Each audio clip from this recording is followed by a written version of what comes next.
This is the Herman Knives Ishtar. It was sent to me by Polish Custom Knives. They reached out to me, wanted to know if I wanted to check this out, and I jumped at the opportunity because I've seen different Herman knives on different people's channels, and they are exquisite. I was actually a little surprised they reached out to yours truly, but they did, and wow, is this beautiful. They make some incredible looking knives. I looked at their online catalog. They had a really beautiful clip point blade that first got my attention, and then this, and they have an Ishtar that has sort of the top it's sort of clipped there. It looks really cool, and then they have several other beautiful models, and I just have to say right off the bat, the workmanship on this knife is really something else. You've got a really nice M390 blade. I love this sort of blasted finish on it. I love the way it looks. It's a full flat grind, very thin, very slicey knife. I've used this oddly enough to prepare a couple of salads recently, and not by design. It just happened to be on me, and my wife happened to be using something I wanted to be using at the time, so I just pulled this out. Why not use this? And it worked great. I haven't used it for much else yet, but I've been carrying it quite a bit. It's got this beautiful gravel road texture. That's what I'm calling it. It's a little more aggressive than an orange peel, but it has I just love that surface. Or it could be the bottom, the pebbles at the bottom of a river or something, just very beautiful. And then you can see here, you've got a fully sculpted titanium clip that fits in its own little nook. There's a little trench under there to accommodate larger seams of pockets without having the clip come too far out.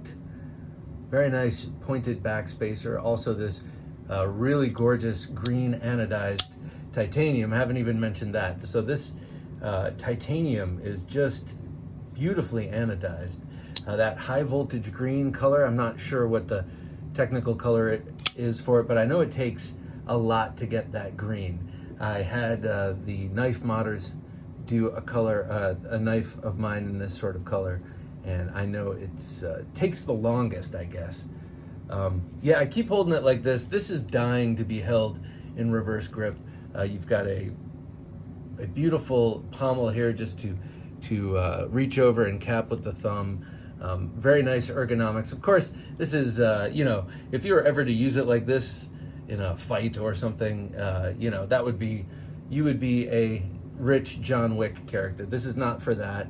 I mean, it could be used for that, no problem, but this is just a very nicely high-end, all-around EDC knife. Good for most things that a pocket knife would be good for, but of course I always hold it and see how it would do as a tactical carry. A little bit off-centered this one is. It comes with this great presentation. I love this. First of all, up here in this little velvet frame, you have a certificate of authenticity. The Ishtar number 506, M390 62 HRC. I like that companies are starting to list that. Titanium, titanium, titanium. Finished on the on the 6th of January this year, 2024. And then you pull this off. Herman Knives, very nice presentation. And then in here you have a lube and this great, this is a T20. So I had this start to develop a lock stick where I was opening it and it would get this incredible lock stick, but they did not put any Loctite in there. So as you just saw me turn this, it does back out.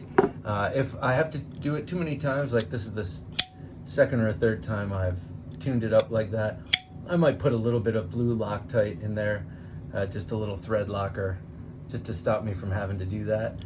But it just has such a delightful solid action. You know, it definitely drops shut, but when it opens with authority and is so rock solid. It's also nicely lightened. Like proudly made in Poland. I love that. but it's nicely lightened. You can see pockets of removed titanium in there, and it gives this knife a really nice resonance. Probably will not come through, but when you open it, you hear that the sound of it echo within the frame. Maybe echo is not the right word. Resonate. You hear that? Ding. D flat. No, I'm just kidding. I have no idea what the note is, but I love it. I love that this has a nice sound when you open it. That's gravy, of course. But really, it's this blade. And I'm terrified of this blade because that tip is just something in the past, I may have dropped on a concrete floor. I've been much more careful these days, but I've been carrying this one a lot, and I have to admit this is a bit like pocket jewelry to me. So I've been carrying it a bit, opening it quite a bit, and using it on soft food stuff. I know this is capable of way more, but I'm still in that sort of honeymoon phase with this knife where I don't want to do anything too. So I've been, obviously I carry other knives anyway, so I've been kind of favoring those knives in everyday use just because, I don't know, I'm babying this still, but I'm going to get over that real soon.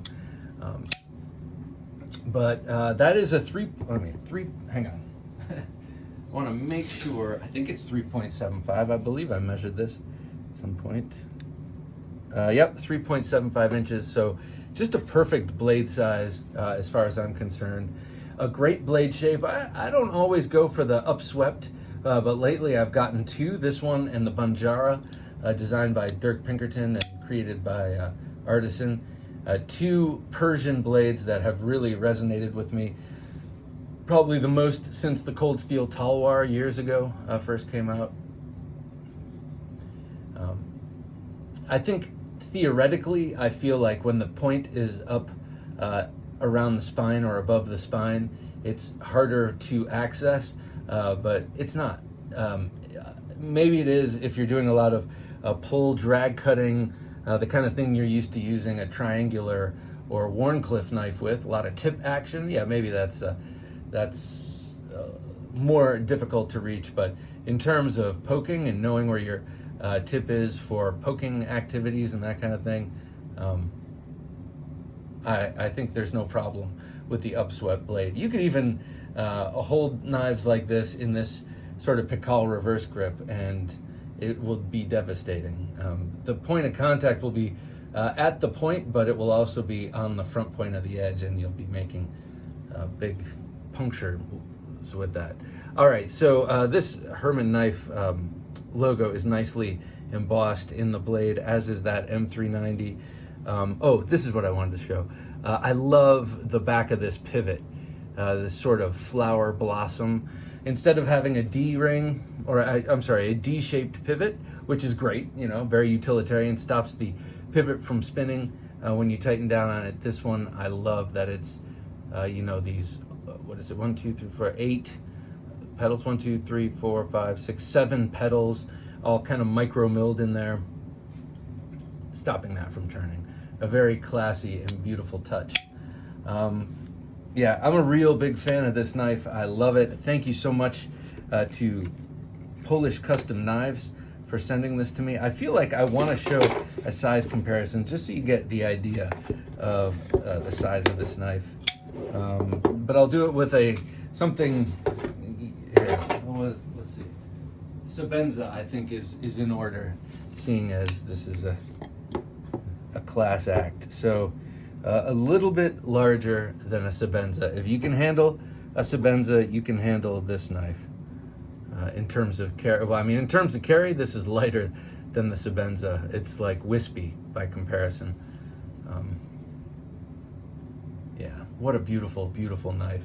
Thank you, Herman. Thank you for sending this to me, or thank you, Polish Custom Knives, for sending this to me. I am extremely grateful, and the quality of this knife makes me want to sing its praises all day long. I've been showing it off a lot on the podcast and on Thursday Night Knives, but I just wanted to do an official up-close video of this beauty.